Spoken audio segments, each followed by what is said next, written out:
رحمت الله وبرکاته ملګرو په نننۍ ویډیو کې به موږ دا زده کوو چې څنګه موږ د جیمیل اکاونټ به موږ څنګه جوړو. نو د دې مکمل طریقه درته په نننۍ ویډیو کې ښیم. ویډیو تر پایه وګورئ او چینل له سره ضرور سبسکرایب کړئ. ټول نه مخکې دا شئ تاسو پلی سټور ته پلی سټور به اوپن کړئ. هغې نه وروسته به تاسو په پروفایل آیکن باندې کلیک کړئ. پروفایل آیکن باندې کلیک کولو نه وروسته به تاسو په خپل دغه نوم چې ده یعنې جیمیل کوم نوم ده دغه باندې به کلیک کړئ او لاندې به راشئ ایډ اندر اکاونټ ته. کله چې تاسو ایډ اندر اکاونټ ته راشئ تاسو ته به داسې چیکینګ انفو یو پیج مخې ته راشي. هغه به تاسو فنګر خپل ورکړئ او د لوډینګ نه پس به تاسو ته داسې انټرفیس مخې ته راشي. نو دلته به تاسو که چېرته جیمیل لرئ زوړ نو هغه دلته ورکولی شئ او که نه تاسو وایئ چې زه نوی جیمیل جوړوم نو کریټ اکاونټ باندې به کلیک کړئ. د هغې نه وروسته تاسو نه پوښتنه کوي چې د خپل ځان دپاره استعمالوئ یا د ورک یا بزنس دپاره. نو تاسو که د خپل استعمال دپاره استعمالوئ نو فار مای پرسنل یوز باندې به کلیک کړئ.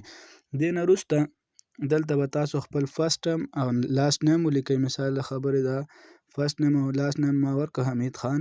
نیکسټ باندې به کلیک کړئ.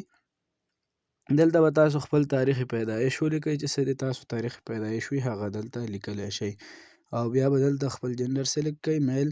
د هغې نه وروسته به په نیکسټ باندې کلیک کړئ. بیا دلته تاسو نه یوزر نیم غواړي چې تاسو د خپل جیمیل یوزر نیم څه کېښودل غواړئ هغه به تاسو دلته ورکړئ. مثال د خبرې زه دلته ورکومه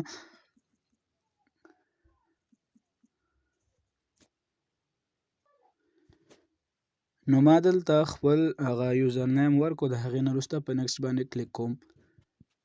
کله چې تاسو په نیکسټ باندې کلیک وکړئ نو هغې نه وروسته به تاسو دلته خپل پاسورډ ورکړئ. نو ملګرو ما خپل پاسورډ ورکړو. تاسو هم د خپلې خواښیو پاسورډ دلته ورکولی شئ څه تاسو ورکول غواړئ. د هغې نه وروسته به په نیکسټ باندې کلیک کړئ. نو تاسو کتلی شئ ملګرو زموږ سره زموږ هغه کوم اکاونټ چې د جیمیل اکاونټ هغه جوړ شو او د هغې نه وروسته په نیکسټ باندې کلیک کړئ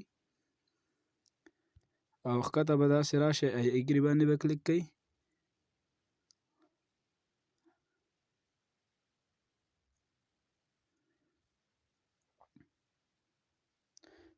نو ملګرو دا تاسو وکتل زموږ سره زموږ جیمیل چې کوم ده هغه تیار شو څومره اسانه او سمپل طریقې سره. نو که تاسو هم غواړئ چې دغه شان جیمیل جوړ کړئ نو دغه طریقه ده. که تاسو اوسه پورې زموږ چینل نه وي سبسکرایب کړی نو مهرباني وکړئ زموږ چینل سره ضرور سبسکرایب کړئ. والسلام.